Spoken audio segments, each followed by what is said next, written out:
नीतीश जी, इस समय बिहार में क्या चल रहा है, जरा बताइए तो। हमको नहीं पता। नहीं पता क्या चल रहा है? कम से कम यही कह देते कि बिहार में फॉग चल रहा है। लेकिन आपको मैं बताता हूं कि बिहार में क्या चल रहा है। अररिया में जो आपकी महिला थाना अध्यक्ष है ना, इनका नाम है राजनंदनी। जब ये एक आरोपी मोहम्मद नेहाल को पकड़ने पहुंची तो जानते हैं वहां के लोगों ने पुलिस वालों को दौड़ा दौड़ा कर पीटा। यह है स्थिति बिहार में। आपको लेकिन पता नहीं होगा। लेकिन चलिए कोई बात नहीं, आपको बिहार का तो नहीं पता, यही बता दीजिए कि आपकी पार्टी के अंदर क्या चल रहा है, वही बता दीजिए। हमको नहीं मालूम। ओहो हो, ये भी नहीं पता नीतीश जी कि आपकी पार्टी के अंदर क्या चल रहा है। चलिए मैं ही आपको दिखा देता हूं कि आपकी पार्टी के अंदर क्या चल रहा है। और ये जो सज्जन है ना, ये आपके ही नेता है नीतीश जी, और इनका नाम है मौलाना गुलाम रसूल बलियावी। और जानते हैं ये लोगों को भड़का रहे हैं नीतीश जी, सुनिए ना। अभी तो हम करबला मैदान में इकट्ठा हुए हैं, उनकी इज्जत के लिए हम शहरों को भी करबला बना देंगे। लेकिन ऐसा क्या हो गया कि ये सज्जन जो आपके नेता है नीतीश जी, वो लोगों को भड़का रहे हैं। वो हर शहर को करबला का मैदान बनाने पर तुले हुए। आप लोगों को कुछ पता है क्या? कुछ हुआ क्या ऐसा कोई जिससे लोग भड़क जाएं, मौलाना साहब भड़क जाएं? कुछ भी नहीं हुआ है, बल्कि ये गड़े मुर्दे उखाड़ रहे हैं।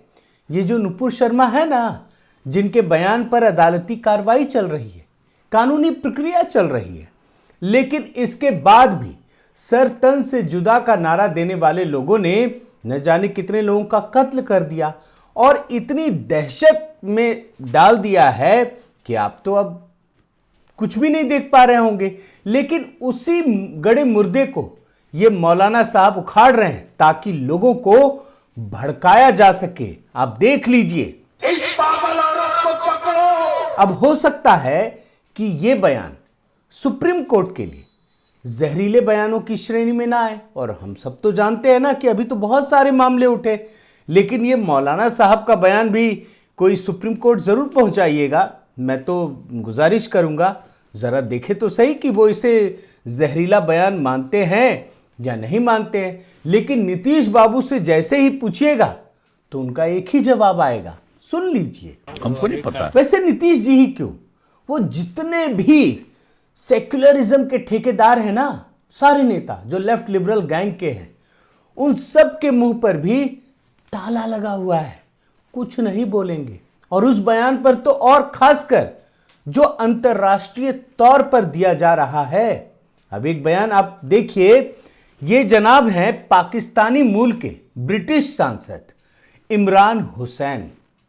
इतना मतलब ऐसी बात बोली ना कि हर भारतीय का खून खौल उठे।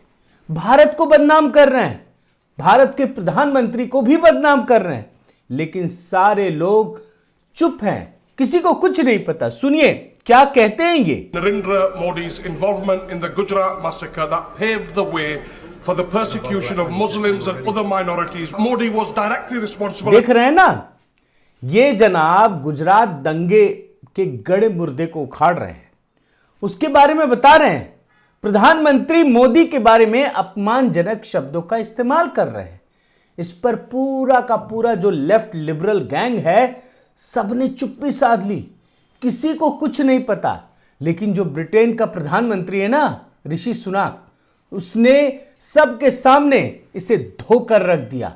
इसने करारा जवाब दिया। आप ये भी बयान सुन लीजिए। But I'm not sure I agree at all with the characterization that the honourable gentleman has put forward. वैसे ये मामला है क्या, ये जानना भी बहुत जरूरी है कि आखिर ये बातें क्यों उठी।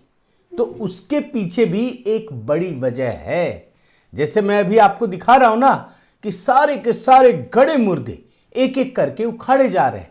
और इसमें जो लेफ्ट लिबरल मीडिया है ना, वो कौन है आप जानते हैं ना, वो है बीबीसी। बीबीसी की रिपोर्टिंग मैं आपको कई बार दिखा चुका हूं, और खास करके जो अमेरिका के अखबार हैं वो तो आप देख चुके हैं, लेकिन बीबीसी के बारे में देखिए, इसने जो काम किया है वो समझना बहुत जरूरी है। बीबीसी 2024 का चुनाव सामने आ गया है, तो उसने 2002 के दंगे को उखाड़ना शुरू कर दिया है। अब भारत की अदालत पर तो भारत की आम जनता का विश्वास है, लेकिन इन लोगों का विश्वास नहीं है। जैसे लेफ्ट लिबरल गैंग होता है ना, तो इसे भी उस सर्वोच्च अदालत पर कोई विश्वास नहीं है। उसने उसी पर डॉक्यूमेंट्री बनाई है, सारे पुराने तथ्य खंगाल खंगाल की, जो मतलब सिर्फ एजेंडा है, आप देख लीजिए, प्रोपेगेंडा है और कुछ नहीं है। और ये भी जान लीजिए दोस्तों कि ये वही एजेंडा है जो नीतीश की पार्टी से शुरू होकर बीबीसी तक पहुंचा है, और इससे पहले आरजेडी के नेता भी कह चुके हैं।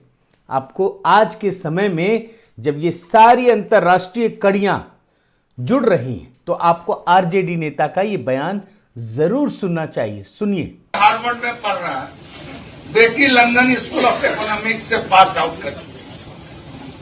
तो जो देश का माहौल है, अब आप कहिएगा भाई आप तो खुद हो या, तो हमने कहा अपने बेटा बेटी को कि नौकरी कर लो उधर ही, अगर सिटीजनशिप भी मिले तो ले लेना।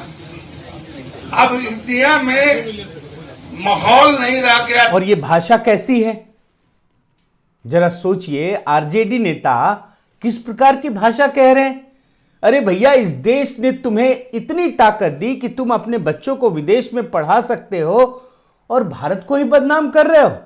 तुम्हें यही नहीं समझ में आ रहा कि प्रधानमंत्री मोदी की आलोचना करना भारत को बदनाम करना नहीं है। और यह भाषा कैसी है, यह भी समझिए। यह भाषा वही है जो पाकिस्तान का विदेश मंत्री बोल रहा है। यह भी आप देख लीजिए। पाकिस्तान के विदेश मंत्री की भाषा सुनिए, फिर आप अंदाजा लगाइए। This is the Prime Minister of the RSS and the Foreign Minister of the RSS. What is the RSS? The RSS draws its inspiration from Hitler's SS. और पाकिस्तान की ये भाषा कैसी है, ये भी तो जानना जरूरी है कि पाकिस्तान किसकी भाषा बोल रहा है। तो ये भाषा भी वही है जो इन दिनों भारत जोड़ो यात्रा के नाम पर यात्रा निकाल रहे या तमाशा कर रहे राहुल गांधी की भाषा है। आप ये भी सुन लीजिए। प्रधानमंत्री ji is a very skilled Hindutva politician. वैसे राहुल गांधी सिर्फ पीएम मोदी को ही बदनाम नहीं करते, बल्कि पीएम मोदी पर हमला करते करते सीधे भारत माता पर उतर पड़ते और भारत को ही बदनाम करने लगते।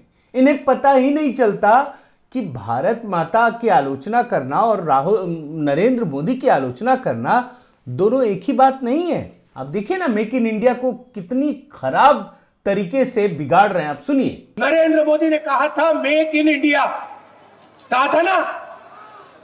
अब आप जहां भी देखो मेक इन इंडिया नहीं भैया, अब है रेप इन इंडिया। देख रहे हैं ना, मेक इन इंडिया को रेप इन इंडिया बना दिया।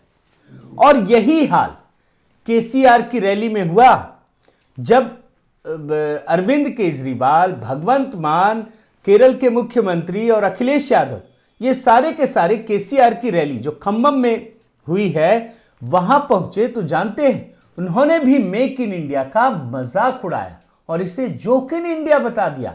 आप ये भी देख लीजिए। Make in India, joke in India. देख रहे हैं ना कैसे मतलब एक पूरा का पूरा चक्रव्यूह रच दिया गया है।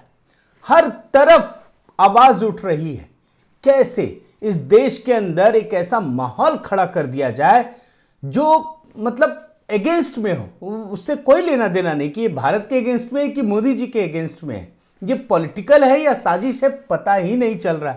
और यही वजह है दोस्तों कि अगर इस देश के खेल फेडरेशन में कोई खबर आ जाती है, कोई निगेटिव खबर आती है, तो आपने देखा होगा, ये अभी हाल की खबर बता रहा हूं, अचानक से एक आंदोलन की शक्ल दे दी जाती है। क्या 2 दिन पहले पता था कि खेल फेडरेशन के खिलाफ कोई मामला आया है? और अगर है तो उसकी एक प्रक्रिया होगी ना।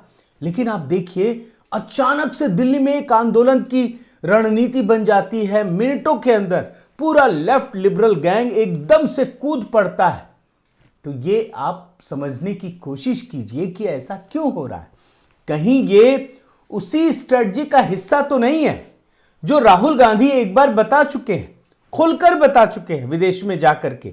और उन्होंने ये बताया था कि बस एक चिंगारी की जरूरत है, आग लग जाएगी। आप भूल गए हो बयान, तो आपको याद दिलाता हूं, आप देख लीजिए। India is not in a good place. The BJP has spread kerosene all over the country. You need one spark and we'll be in big trouble. देख रहे हैं ना, मतलब दाना पानी लेकर सब कोई तैयार है।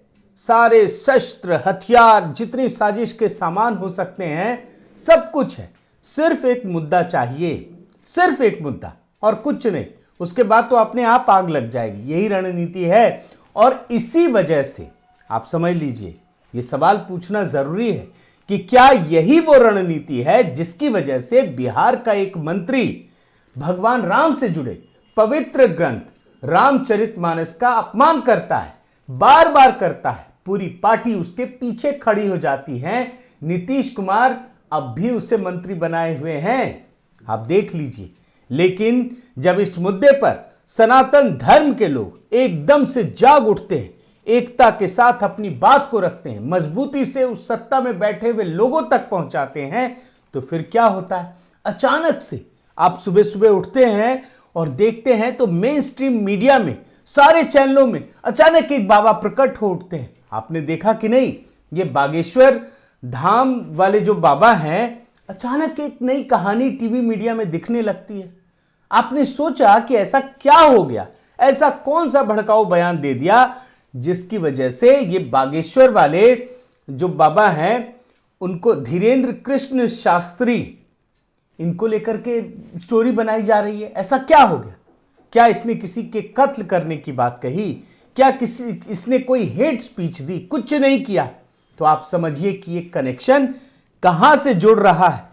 लेकिन इसी अंधविश्वास की बात अगर कही जाए तो क्या जो ईसाई मिशनरी धर्मांतरण के लिए ये जो जादू टोना टोटके दिखाते हैं, कभी आपने देखा है कि ये न्यूज चैनल एक साथ मिल करके स्टोरी चला रहे हैं? कभी आपने देखा है? यही एजेंडा है दोस्तों, आप इस बात को समझ लीजिए। लेकिन इस कहानी को एक बार जरूर ये बताना पड़ेगा कि ये बागेश्वर धाम वाले जो पंडित धीरेन्द्र शास्त्री हैं, इन्होंने छत्तीसगढ़ में धर्मांतरण के खिलाफ अभियान चलाया हुआ है। इन्होंने वनवासी कथा अभियान चलाने की बात कही है और इसी वजह से सारे के सारे ईसाई मिशनरी इनके पीछे पड़ गए। और सारे जो एजेंडाधारी हैं वो तो पड़ेंगे ना, क्योंकि देश को तो बदनाम करना है। यहां पर एक और सवाल है कि क्या ये वही रणनीति है जिसकी वजह से दिल्ली महिला आयोग के अध्यक्ष स्वाति मालीवाल रात के अंधेरे में सड़कों पर निकल पड़ती है? आपने ये भी तस्वीर जरूर देखी होगी कि दिल्ली महिला आयोग के अध्यक्ष स्वाति मालीवाल के साथ छेड़खानी होती है, उसे रात के अंधेरे में खींचने का प्रयास होता है। जब मैंने देखा तो मैं तो एकदम चौंक गया कि अरे इतनी बड़ी खबर। फिर जब मैं उसके तह तक पहुंचा तो पता चला कि ये तो रात को रिपोर्टिंग करने निकली थी, और वो भी एक चैनल के प्रतिनिधि के साथ। अरे भैया, आप दिल्ली महिला आयोग के अध्यक्ष हैं, आप इस तरीके से निकल रही हैं और रात के अंधेरे में अकेले एक स्टॉप पर खड़ी हैं। अगर आपके साथ कुछ हो जाता, ये तो दिल्ली पुलिस का भला हो कि समय रहते आरोपी को गिरफ्तार कर लिया। लेकिन जरा सोचिए कि अगर रात के अंधेरे में कुछ हो जाता तो क्या होता? पूरी दिल्ली को बदनाम करने का इन लोगों को मौका मिलता। और केजरीवाल जी तो इसी ताक में लगे रहते हैं ना कि वो तो बस एलजी से लड़ना है। सारी नाकामियों को दूर करने के लिए वो सिर्फ एलजी से झगड़ रहे हैं, कोई काम नहीं कर रहे हैं। और देखिए, इस मुद्दे पर भी इन्होंने निशाना साध ही दिया। और ये सब क्यों हो रहा है? क्योंकि केजरीवाल जी ये तय कर ही नहीं पा रहे हैं कि गवर्नर इनको तंग कर रहा है, दिल्ली का गवर्नर मेरे को तंग कर रहा है, या फिर गवर्नर इनको तंग नहीं कर पा रहा है। ये भी आप देख लीजिए। गवर्नर तंग नहीं कर रहे, गवर्नर को बेचारे को क्या लेना देना। अब जरा सोचिए कि जब एक प्रदेश का मुख्यमंत्री सारे काम काज छोड़कर सिर्फ और सिर्फ डिस्ट्रक्टिव धंधे में लग जाए तो उस प्रदेश का क्या हाल होगा। ऐसे में सवाल यह उठता है कि आखिर इन सब चीजों का मकसद क्या है, ये सब चीजें क्यों हो रही?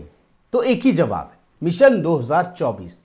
और इन लोगों को यह पता चल चुका है कि किसी भी तरीके से, लोकतांत्रिक तरीके से अपने विजन के जरिए प्रधानमंत्री मोदी को ये 2024 में हरा नहीं सकते हैं। क्योंकि इनके पास ना कोई मिशन है, ना कोई विजन है, ना कोई नीति है, ना कुछ नियत है, कुछ भी नहीं है। और इसीलिए एक ही रास्ता है, जीत तो ये सकते नहीं।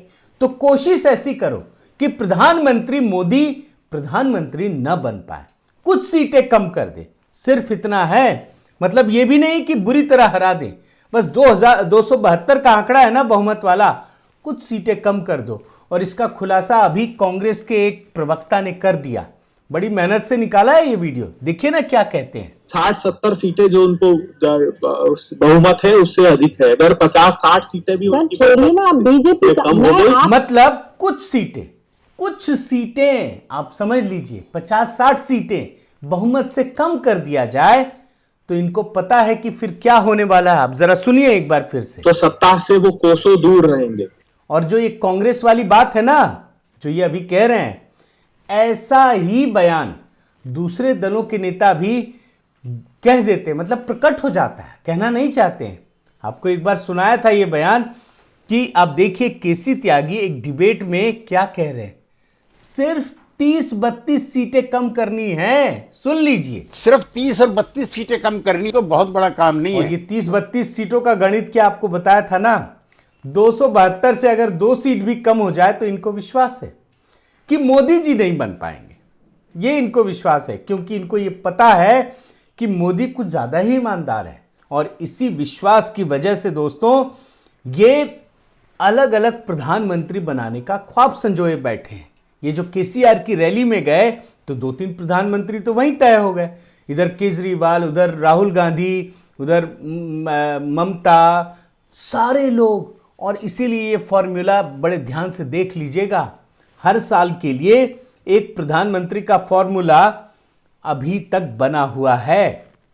और आखिर में दोस्तों, मैं जो कुछ भी अपने गहन अध्ययन से, परिश्रम से, जो वीडियो में देखता हूं, खंगालता हूं, रिसर्च करता हूं, उससे मैं ये बहुत अच्छी तरह समझ गया हूं कि मोदी जी ने इस 10 साल के 9 साल के कामकाज के दौरान सरकार में तो परिवर्तन ला दिया है, लेकिन सिस्टम में परिवर्तन लाने के लिए अभी कुछ साल और देने पड़ेंगे, पूरा का पूरा एक टर्म और देना पड़ेगा, और तभी वो सिस्टम में बदलाव ला सकते हैं। इस लेफ्ट लिबरल गैंग के जो लोग भरे पड़े हैं पूरे के पूरे सिस्टम में, उन्हें देशभक्ति का पाठ पढ़ाया जा सकता है। बहुत बहुत धन्यवाद। आपसे निवेदन है साथियों कि आप मेरे इस चैनल को ज़रूर सब्सक्राइब कीजिए, लाइक कीजिए, शेयर कीजिए, कमेंट कीजिए और इस बेल आइकन को प्रेस करना मत भूलिएगा। साथ ही दोस्तों, फेसबुक में जो भी दोस्त हमारे देख रहे हैं उनका भी मुझे बड़ा असीम प्यार मिलता है। मैं उनके भी कमेंट्स पढ़ता हूँ, देखता हूँ और कुछ के जवाब देने की भी कोशिश करता हूँ। तो फेसबुक के मेरे साथियों, आप भी ज़रूर मेरे पेज को फॉलो कीजिए, लाइक कीजिए और इसी प्रकार बने रहिए। नमस्कार।